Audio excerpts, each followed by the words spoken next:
Good morning বন্ধুরা, সবাই কেমন আছেন? আশা করি ভালো আছেন। আর আমি আজকে সকালবেলা একটা বড় কাজ করতে বসেছি।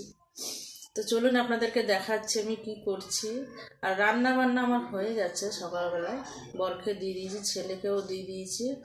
এখন আমি কাজ করতে বসেছি, কাজটা দেখাচ্ছি আপনাদেরকে, চলুন। তো এই যে হচ্ছে আমার সকাল থেকে এইগুলো করছি আমি। এটা হচ্ছে চাল ভাজা।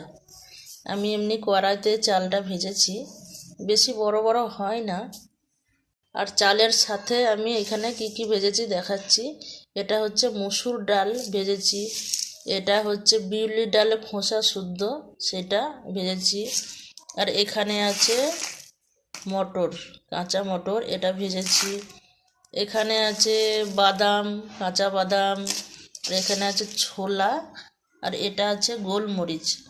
তো এইগুলো সব একসঙ্গে আমি ভেজে রেখেছি। এইটা আমি চাল ভাজার সঙ্গে পাইল করে নেব। তো বন্ধুরা, সব এগুলো এখন পাইল করব, করে আমি রেখে দেবো। আর যখন যখন খেতে ইচ্ছা করবে একটু একটু করে নিয়ে কাঁচা নুন, তেল, পেঁয়াজ, ধনেপাতা, লঙ্কা সব মেখে টেকে খাবো। এটা ভীষণ ভালো লাগে, কিন্তু হ্যাঁ, এটা দাঁতের জোর থাকতে হবে, মানে একটু শক্ত শক্ত হয়। বালিতে ভাজলে এতটা শক্ত হয় না, কিন্তু আমাদের কিন্তু বালি নেই, তো একটু শক্ত হবে, কিন্তু আপনারা করে খেতে পারেন। ভীষণ ভালো লাগে বন্ধুরা। টাটা।